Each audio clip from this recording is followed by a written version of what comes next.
வணக்கம். ஓம் ஸ்ரீ சீரடி வினை தீர்க்கும் குபேர சாய்பாபா துணை. என் பேர் கீதா. நான் பள்ளிக்கண்ணையில் வசித்து வருகிறேன். என் அக்கா மூலமாக பாபா இங்கே இருக்கிறாங்க, அம்மா மூலமாக பேசுகிறாங்க, உடனடியாக எனக்கு நம்ம கஷ்டம் தீருது அப்படின்னு சொல்லி எங்கள் அக்கா எனக்கு சொல்லி எங்கள் அக்கா மூலமாக நான் இங்கே வந்தேன்.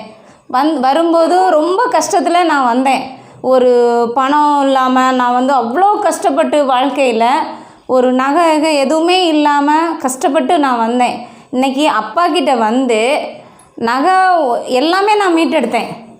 அப்பாவுக்கு ரொம்ப நன்றி. அதுவும் இல்லாமல் அப்பா நான் இன்றைக்கி வரைக்கும் அப்பாக்கிட்ட இது வேணும்னு கேட்கல. ஆனால் அப்பாக்கிட்ட நான் மனசளவில் உட்காந்துட்டு கையை கூப்பி அப்பா எனக்கு இந்த மாதிரி கஷ்டம்னு தான் நான் சொல்லுவேனே தவிர அப்பா அதை உடனுக்குடன் எனக்கு அதை கிளியர் பண்ணி எனக்கு கொடுத்துருக்குறாங்க.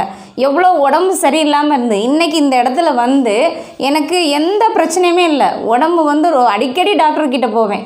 இன்றைக்கி எந்த பிரச்சனையும் இல்லாமல் நோய் நொடி இல்லாமல் அப்பா என் பிள்ளைங்களுக்கும் என்னையும் பாதுகாத்து வந்துட்டுருக்குறாங்க. போன வாரத்துக்கு முந்தின வாரம் கூட ஒரு ஓமம் வளர்த்தாங்க.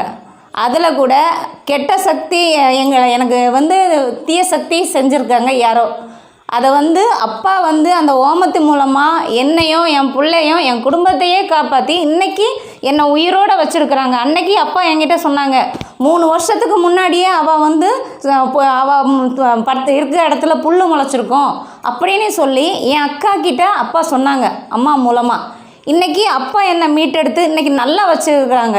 என்னை ஒவ்வொரு கஷ்டத்துலையும் என்னை தூக்கி எடுத்து ரொம்ப பாதுகாத்து அப்பா கொண்டு வராங்க.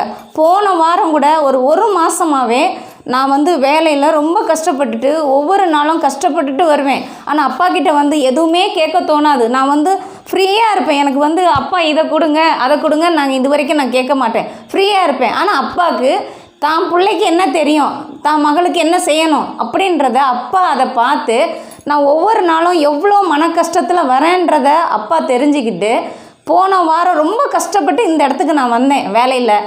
இன்றைக்கி இந்த வாரம் என்னை மிந்தி நீ எப்படி வேலை பார்த்தியோ அதனுடைய அளவுக்கு எனக்கு தகுதி கொடுத்து எல்லா பொறுப்பும் நீ தான் பார்த்துக்கணும் அப்படின்னு அந்த ஒரு அங்கீகாரம் கொடுத்து இன்றைக்கி என்னை வேலையில் கௌரவப்படுத்தி இன்றைக்கி ஒரு பதவியில் அப்பா என்னை உட்கார வச்சுருக்குறாங்க. இன்னும் அப்பாவுக்கு கோடான கோடி நன்றி. அப்பா மூலமாக அம்மா ரொம்ப நல்லது செய்கிறாங்க. அம்மாவுக்கும் என்னுடைய மனமார்ந்த நன்றி.